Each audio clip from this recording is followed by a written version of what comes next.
Hello, this is Hope Roski, subbing in for Mike Briggs, Briggs on Books, and today I am with an author who I cannot wait to talk to her about her book and what's upcoming for her future, and her name is Lally Pia. Lally, welcome to the show. Thank you. I am so glad you're here. Lally, you've had such an interesting upbringing, and I'm hoping you could share with the viewers some of the places you've lived, and so they can get kind of that cultural background about you. Sure. Sure. I was born in Sri Lanka. I was actually born in Sri Lanka, and then I lived there for about 6 months, and then my parents traveled to Ghana in West Africa, where I lived till almost 18. And then when I was about 18, my parents left to go to America. And so I was going to join them. And then I had a snafu. They bungled my green card to America. So I was stuck. I was actually a refugee, if you will. I Oh, had no country, no money, nothing. I was actually caught between countries because I had a green card, but they'd bungled it. So I then spent 2 years in Wales and then finally came to America. and So it's been it's been quite a journey. but in that journey, the journey doesn't stop there. So, No. in part of your book, which is um, which is kind of to me an interesting title, The Fortune Teller's Prophecy. It's because you went with your father to see a fortune teller, which I find absolutely fascinating. Uh-huh. And your fortune teller actually was able to foresee what was going to happen. But in between then, you had to overcome quite a bit. Let's tell the viewers a little bit about some of the things that you had to overcome, not just with the immigration, but some other challenging issues as well. Okay, so my book is called The Fortune Teller's Prophecy. It's called A Memoir of an Unlikely Doctor. So bottom line is, I was 6 months old, and my dad was told by the fortune teller, she's gonna be a doctor of doctors. But you know what? I finally make it to California when I'm like 20 something. I'm not a doctor. I had to drop med school in Ghana. So I'm actually working with taking human heads off, which is where my book starts. I'm thinking this is a dead end job because I'm actually alone in a basement taking human heads off, and I'm on welfare, two small kids. I was definitely not a doctor, not a doctor of doctors. So it was interesting to me how that fortune teller knew something because from those beginnings, I made it through med school at UC Davis, and here I am. So I And couldn't be happier. right, and so your background, what's interesting is psychiatry with more of a focus on child psychiatry, That's correct? right.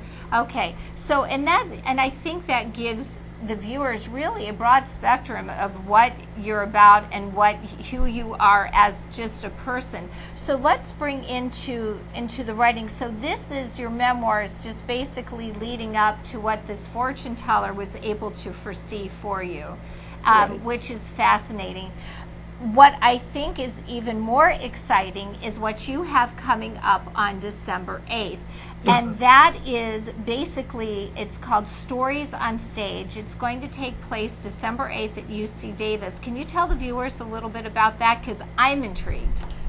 Okay, sure. I was surprised. I didn't know there's a Stories on Stage event that happens in Davis. It's actually at Sudworks Brewery on December 8th.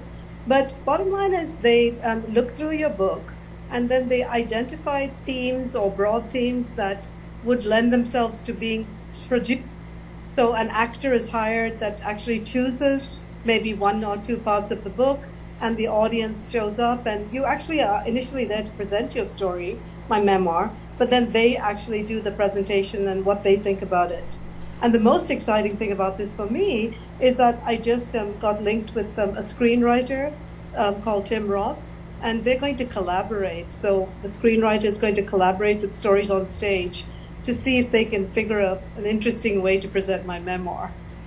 I So, think that's wonderful. I mean, so you have some terrific things coming, your way, from the screenwriter to the presentation. I just think that that's just so exciting. Do you foresee story, you know, here comes one of those fortune questions. Do you foresee yourself writing a sequel or something else completely different in the near future? Yes, so I'd say 90% through my next book, which is not a memoir. It's psychological suspense. Ooh. It's called Andrea, and it's about a psychiatrist in a jail who's in an ethical dilemma to make. So should she say what she knows, or keep her silence, but then an innocent man might get the death chamber.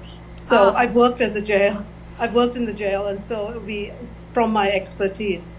I wrote a story and it's almost done. So that's So next. you're saying that you worked in the jail. Okay, see, we're learning more about you. What did you do in the jail? What was your role? I was a jail psychiatrist in Redwood City Jail, and it's in the Bay Area. Yes, yes, very familiar with Redwood City. Not the jail, thank goodness, but I am familiar with Redwood City. So, Yeah. because of your experiences, and I think what I really like to touch on is there's so many people who have been interested in writing, and they don't know where to begin. But from what I hear you saying, one of the best things to do is look at your experiences. What are the things that have impacted you? And then you can turn them into either a nonfiction writing piece or a fiction writing piece and create your own. Absolutely. I And think, yeah. and it's hard to find out what you do and what you do well and what interests you. So I would say to someone who's, let's say, starting up, first, once you've written something, if you want to write something, is get critique. Get critique from your peers, join a book group. I mean, I started by just going on meetup.com and saying, hey, who's around that likes to read? And suddenly you're not so alone. You're surrounded by people and you get used to being critiqued, and then your work gets better and better. And by being with this group that actually does this a lot, you're then thinking, hey, that's a competition. I'm going to do that. Or so you can hone your craft by being with people. And soon you start to see where you are. And then you can talk about how to go the next step. Well, But that's fantastic. Now, how could people either reach out to you or get to your website to learn more? oh, just lallypia.com. I'm all over the web, so you'll find me. Yes, I know. I did too. Well, Lally, I thank you so much for coming on the show today. Yep. I mean, I am very fascinated, and this is something I definitely would like to read. So you've opened my eyes to a whole new area, and I really appreciate that, Lally. And I hope you come back again to join us. This is Hope Roski with Briggs on Books. Bye.